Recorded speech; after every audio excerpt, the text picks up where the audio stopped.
So, back for another video. As you saw in last weekend's video, we picked 3 engines up from Joe, Mr. Hughes. So, how do we get on and are they any good? Engine number 1 in daylight. Looks to be a recon at some point. So, pretty pleased about that one.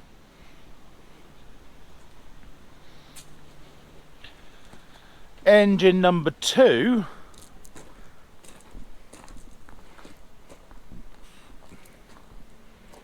Looks to be a takeout. Engine number 2 has probably been a generator engine or of some description and has an hours clock on it. And it's relatively low, so pretty pleased about that. Unfortunately, I wanted 3 B60s and that one is a B61. It was dark and I didn't check, but still pretty pleased with it, to be fair. What is the difference between a 60 and a 61? The Rolls-Royce B series, they do a B60, B40 and a B80. 40 being 4 cylinders, 60 being 6 cylinders, and you guessed it, 80 has 8. And then we can get an 81 or a 61. So a standard B60 has a bore diameter of 3.5 inches, and a 61 or an 81 has a bore diameter of a 375, 3 3/4 inches, and they overbore them to get slightly more power. So on the B80 it takes it from 5.6 litres to 6.2. So our next job, Josh, is this B60. This one's a little less than ideal, but hey, what's the point of tinkering tanks? We're not going to tinker with them. She had the head put back in with 6 studs and was loose. Someone's been in and had a look, and then rust is set in between the head face and block face. And she's got a load of incendiaries on the engine, which we don't need.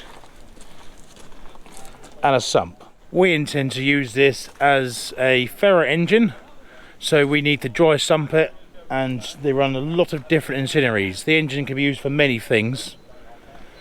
This one looks like it's currently set up for a Humber pig.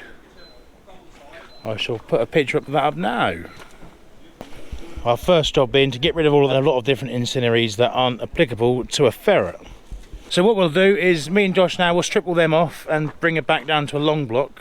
It'll be a short block actually, because she's got no head. And when we start getting to the internals, we'll then stick the camera back on and we'll just cut out, take the incendiaries off. You'll see all the incendiaries and all the stuff that goes on the engine when we build it back up. So there's no point seeing all that stuff twice. So, engine apart. So now we've got this engine stripped of everything we don't need, it's time to actually open it up and have a look inside. We have noticed that inside where the fuel pump goes is growing plants in there. So that literally makes this like a carbon neutral engine. It's better than a Tesla at that point. Pretty much, yeah. So Joe, your pallet wood didn't work much to shed, but it did work as a greenhouse, so that'll do. What we've got to do is we need to turn this upside down so we can do the sump and drop the crank out and all the adapter plates off. The valves are in the way for this, so I've got 4 out, and so far the exhaust seats are pretty good. We're quite chuffed at them. So we've got 2 more to get out.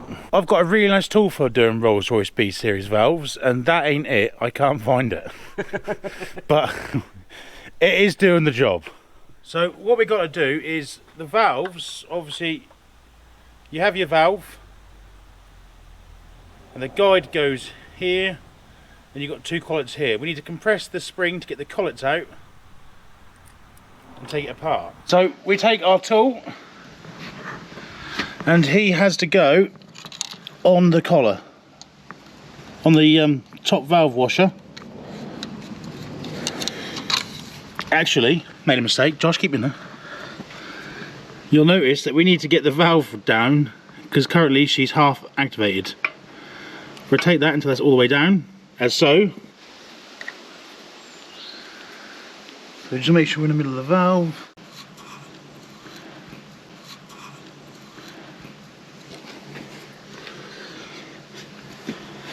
Shimmer screw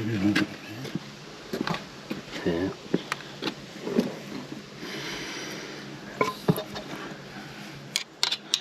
You get to poke it until the collets come out. One's out. Two's out. You have to be careful if you're not strip the engine out, because they can drop down here and then they go into the sump. There's definitely not one in the sump already. But I think when we take the sump off, we might find one. Oh, really? Don't know how it got there. Spare one, yeah? Yeah, spare. Spare. Definitely not from number 3 cylinder. No, God, that's brilliant. They carry spares in all Sump. Yeah. That's Rolls Royce for you. Well, no, is that good?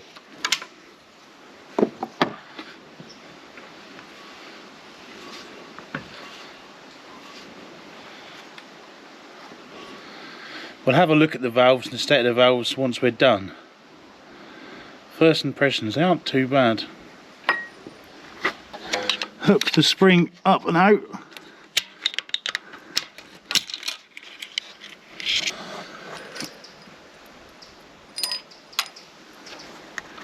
And then rescue the collets.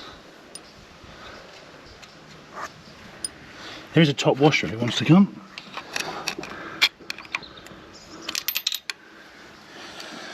Yes, it does.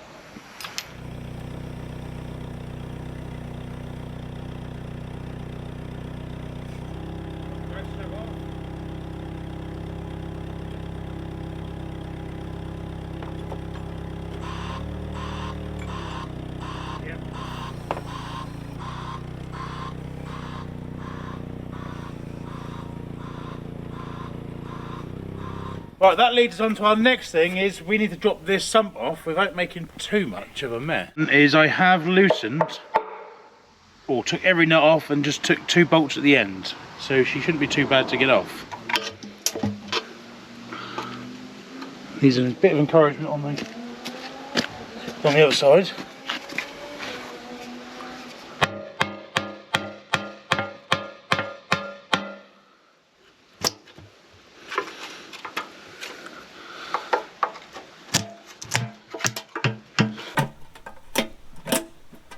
Just gasket long bolts. Yeah, down.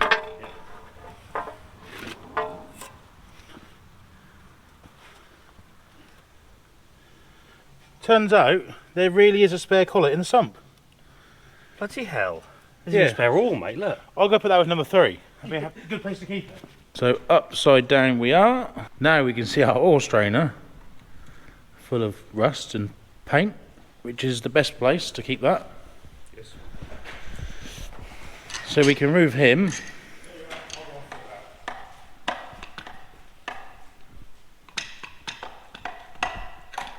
Everything inside has all got these locking tabs on.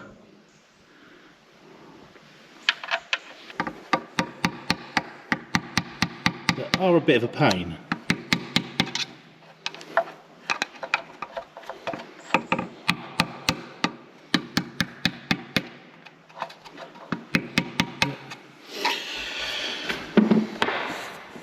So you can see we've got our oil pump.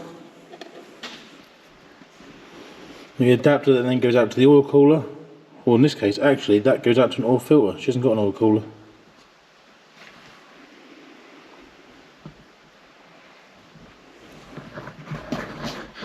So we now need to get off this adapter plate, which you can see is from that mating face there upwards. So that is that one, that one, that one, and so on. However, now though, this adapter plate will come off. Yeah.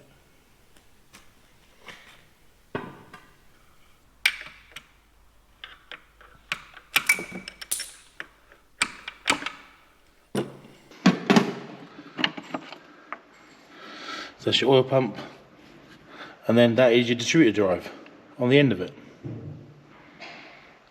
which are different between dry and wet sump, which is why there's 2 different dizzies. Right then, Josh, so your next job, we need you to see these split pins? Yep. Take them ones out and then rotate round that one, that one. Don't worry about the mains yet. All the big ends. Get all the big split pins out. Yep. I reckon I can do that. So now Josh has finally got the split pins out. We can start pulling off the main, big ends. That ain't too bad.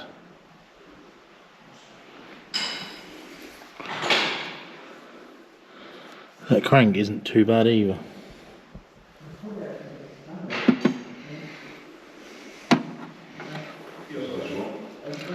Let's just push that piston all the way to the bottom.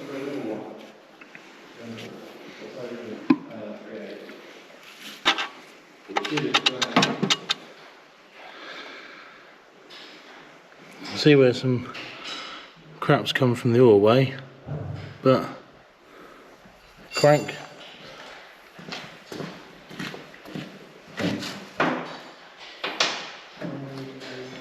looks okay.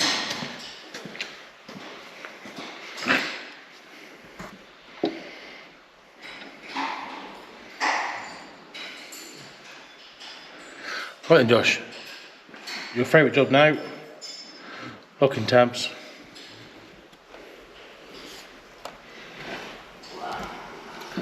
Amazing. Right, so our next job being to roll her over, hopefully. Let's get inside.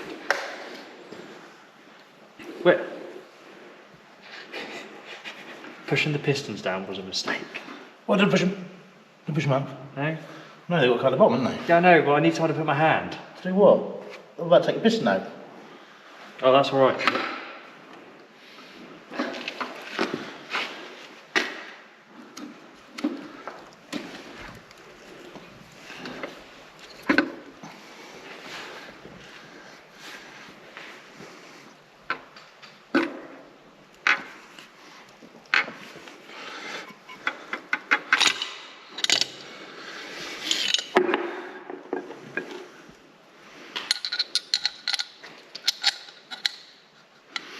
There's number one. If you've got oily hands, got to stick rod cap on number one. Where is it? The one that's going to South sell of them. Yeah, number one is towards the front. That's it.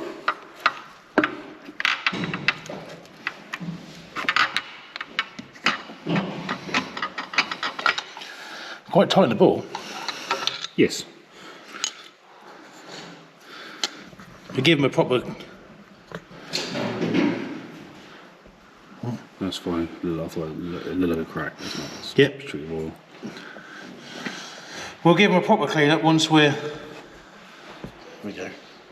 Automatic camera focusing has just happened. We'll give them a proper clean out once we've got them all out.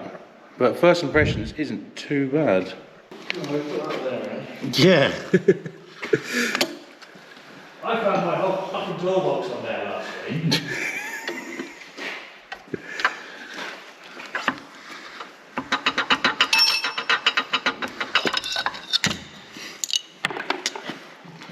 There's a nut.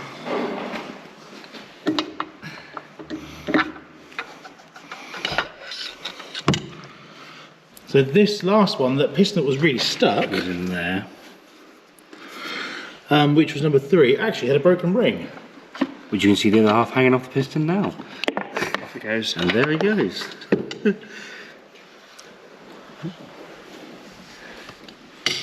I think our hedge grows better engines. Yeah. So the balls don't actually look too bad. A bit of a flex hole and they should come up alright. So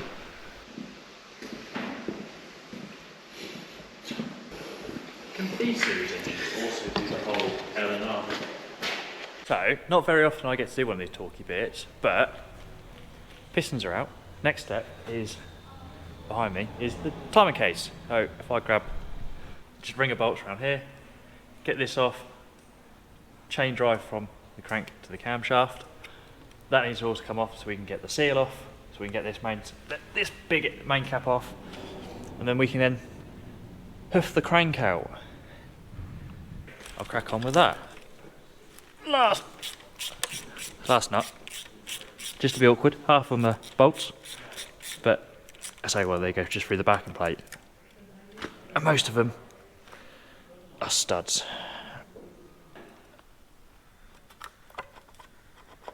There we go.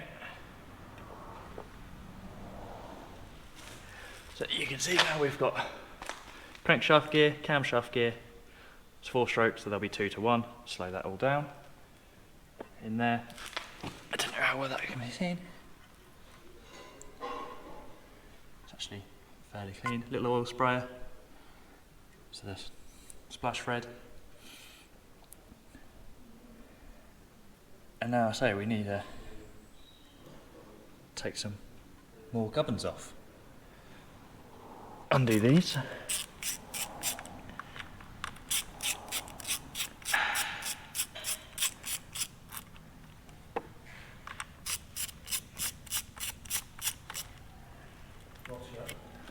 We can leave. If we take the steps away and leave them in there all day, we'll probably get more done. Won't you, Lewis?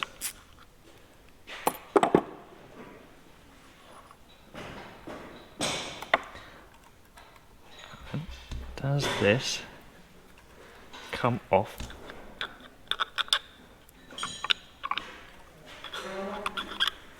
Nice. There you go. One. There was a spring in there.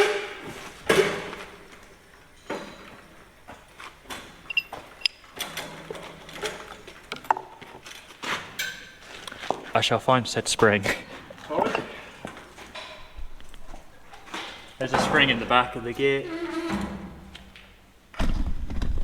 which I've dropped. There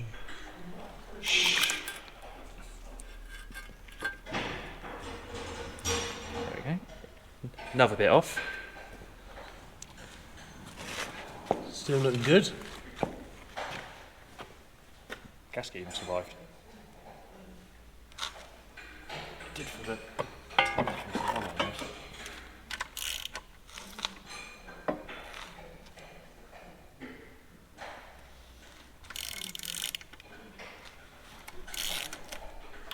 Right, so we're now about to drop the main caps off and actually have a look at what the main journals on the crank look like, and then the bearings and shells.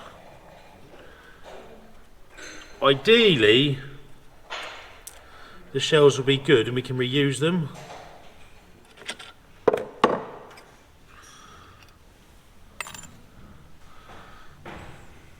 Again, he looks alright.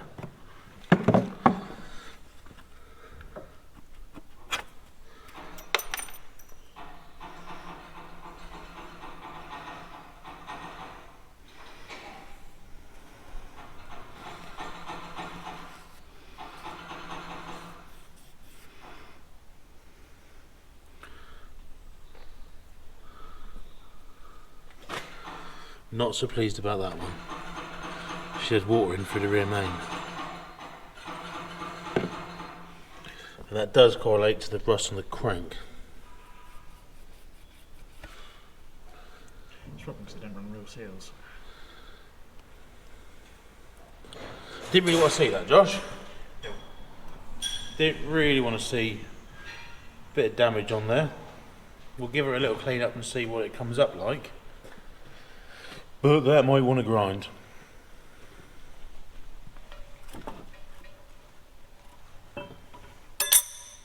Just catch that one shoulder snow here.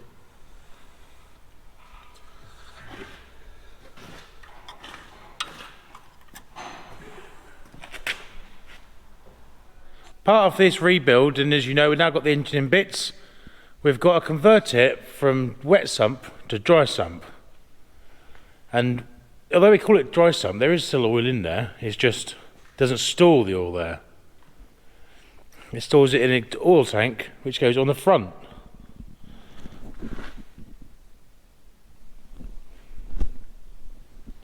So we've got a crate of B series, well this one's B60 actually, all of it B60. Yeah. Crate of dead ferret engines. So there's various blocks, there's another one in there. Various blocks, we've got one there in various states of decay. There's one under this slot here. Pistons. Lots of pistons. But more importantly, I've now got a nice stack of parts. Sneak preview of the engine, ready for rebuild. And then down here we've then got the dry sump parts. We've got the tank, the adapter plate, the sump, oil pump, all sorts. So if you're new to the channel, I'm Aaron, this is Josh, and we've got a large collection of broken stuff that we put together to make something work. All the broken things, and take the bits that aren't broken and put it with other bits that aren't broken. For more broken things. We put 2 and 2 together and make 5. So we'll get these bits cleaned up and I'll show you how we do that. Right, so we've now got the painful task of just paint stripping it all. We would wire brush it and clean it all off, but it's raining outside. I don't want to get wet. So we're going to paint strip it all. If your Rolls Royce B60, it's a little bit like Christmas right now. Finally got all the bits on the pallet of the stuff we need. So we've got a half tidy rocker cover, the sump adapter, the sump, pipes, a good head. So that is the engine now all stripped and ready to start the cleanup and start the rebuilding. No major surprises, a couple of broken rings and the rear main journal on the crank and the bearing where water sat in it and rusted is not fantastic, so we're going to have to do something about that. But this is sort of a bit of a bits of video, bits thrown together as it comes out, some of the interesting stuff. On the rebuild, do you want to see it step by step or just a bit of the same? All the more of the interesting things stuck together, or do you want to see the whole process start to finish? Let us know. But again, thanks for watching, we appreciate you all.